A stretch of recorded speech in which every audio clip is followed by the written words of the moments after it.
Нови и значајни сознанија за погребувањата во периодот на бронзеното време и римскиот период од 2-тиот и 3-тиот век даваат археолошките наоди од последните 5 годишни истражувања на виничкиот локалитет Коколов рид.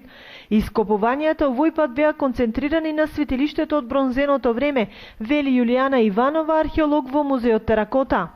Откривме голем број на керамички садови кои што биле ритуално кршени тука и принесувани како во смисла на обредни действија, и посебно е значајно што тие се на источната страна, значи свртени кон сонцето. Почитувањето на вегетативниот култ и сонцето биле значајни особено во бронзеното време на овие простори.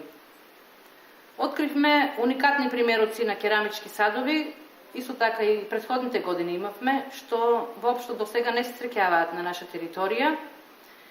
И понатаму следува нивниот процес на документација, научна обработка, конзервација, реставрација.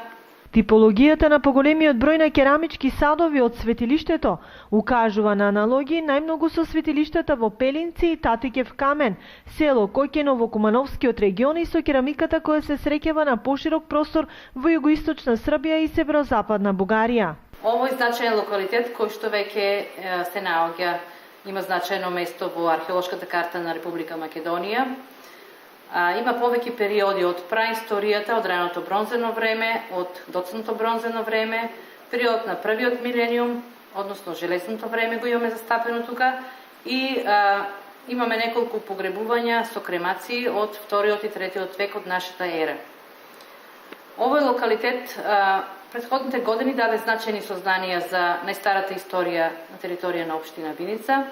Значи, овде ги имаме откриено најстарите скелети, човечки скелети од раното бронзено време. Дури имаме еден уникатен, единствен откриен гроб, кој што е единствен на територија на Република Македонија од тој период.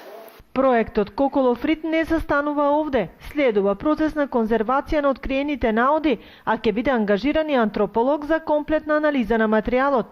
Како истражувачки процес кој континуирано го поддржуваат Министерството за култура и општина Виница, музеот Теракота го продолжува и следната година.